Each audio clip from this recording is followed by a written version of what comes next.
राधे राधे दोस्तों, आप सभी का स्वागत है आपके अपने चैनल गीता विजडम डेली पर, जहां आपको गीता से जुड़े ज्ञान प्राप्त होते हैं।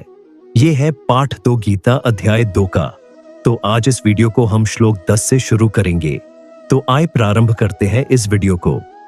तमुवाच ऋषिकेश प्रहसन्निव भारत सैन्योरुभयोर्मध्ये विषीदन्तमिदं वच। संजय कहते हैं, हे राजा धृतराष्ट्र, दोनों सेनाओं के बीच में अर्जुन बहुत दुखी और विचलित खड़े थे। उन्हें यह देखकर भगवान कृष्ण हल्की मुस्कान के साथ ये शब्द बोले। अर्जुन की मनःस्थिति युद्ध भूमि में देखकर भगवान कृष्ण उन्हें डांटते नहीं हैं, बल्कि करुणा और समझ के साथ मुस्कुराकर मार्गदर्शन शुरू करते हैं।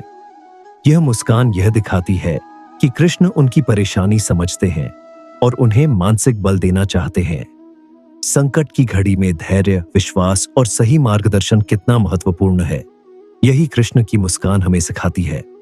न त्वेवाहं जातु नासम न त्वं नेमे जनाधिपा न चैव न भविष्यामः सर्वे वयमतः परम।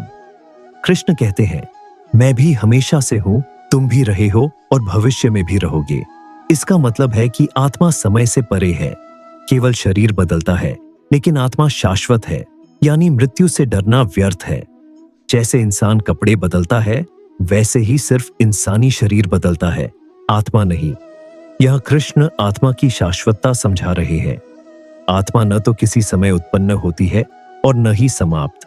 जन्म और मृत्यु शरीर के स्तर पर होते हैं, आत्मा के नहीं। जब अर्जुन अपने प्रियजनों के मरने का दुख महसूस कर रहे थे, तब कृष्ण उन्हें समझा रहे हैं कि कोई वास्तव में नष्ट नहीं होता।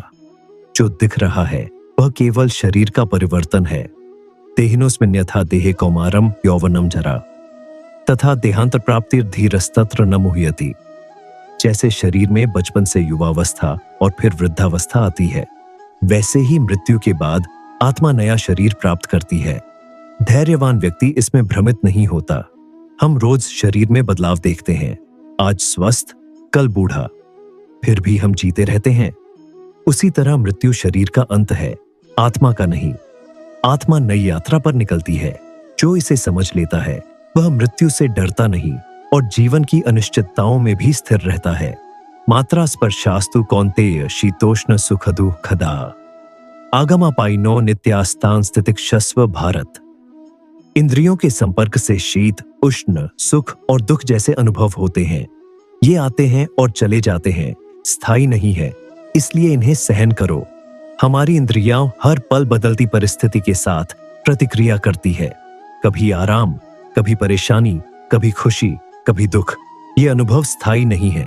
जो व्यक्ति धैर्य से इन्हें स्वीकार करता है, वही मानसिक रूप से मजबूत होता है। यही योग की साधना है, प्रतिक्रिया नहीं, सहनशीलता। यम हि न व्यथयन्त्येते पुरुषम पुरुषर्षभ समदुःख सुखम धीरम सुमृतत्वाय कल्पते। हे श्रेष्ठ पुरुष, जिस व्यक्ति को सुख और दुख विचलित नहीं करते, जो दोनों में समान रहता है, वही अमृता का अधिकारी है। सच्चा योग वही है जहां मन परिस्थिति से प्रभावित नहीं होता। समता की भावना हमें मजबूत बनाती है। सुख में अहंकार नहीं और दुख में निराशा नहीं। यही मानसिक संतुलन आत्मा की यात्रा में सहायक होता है। यही स्थिति हमें अमृतत्व यानी आध्यात्मिक शांति की ओर ले जाती है। ना सतो विद्यते भावो ना भावो विद्यते सतः उभयोरपि दृष्टो अंतस्त्वनयोस्तत्वदर्शिभिः। जो असत्य है उसका कोई अस्तित्व नहीं, और जो सत्य है उसका कभी अभाव नहीं होता। ज्ञानी पुरुष दोनों का भेद समझते हैं। शरीर, संबंध, सुख दुख, ये सब अस्थायी है, इसलिए असत्य की श्रेणी में आते हैं। आत्मा जो न कभी नष्ट होती है न उत्पन्न, वही सत्य है। इस सत्य को जानने वाला मनुष्य जीवन की अस्थिरताओं में स्थिर रहता है, अविनाशी। तु तद्विद्धि येन सर्वमिदं ततं विनाशमव्ययस्यास्य न कश्चित् कर्तुमर्हति। जिस आत्मा से यह संपूर्ण जगत व्याप्त है, उसे अविनाशी समझो। उसे नष्ट करना किसी के वश में नहीं है। हम सोचते हैं कि हम शरीर को नष्ट कर सकते हैं, लेकिन आत्मा पर किसी का नियंत्रण नहीं। यही ज्ञान हमें निर्भीक बनाता है। जब मनुष्य को यह समझ आता है कि आत्मा नष्ट नहीं होती, तभी मनुष्य में मृत्यु का भय समाप्त हो जाता है। अंतवंत इमे देहा नित्यस्योक्ता शरीरिणः। अनाशिनो प्रमेयस्य तस्माद्युध्यस्व भारत। हे पार्थ, ये शरीर नश्वर है, पर आत्मा नाश रहित और असीम है, इसलिए युद्ध करो। यहाँ कृष्ण अर्जुन से कह रहे हैं, शरीर का नाश निश्चित है, पर आत्मा पर इसका कोई प्रभाव नहीं, इसलिए कर्तव्य से पीछे मत हटो। जो बदलने वाला है उस पर शोक करना व्यर्थ है, अपने धर्म का पालन ही श्रेष्ठ है।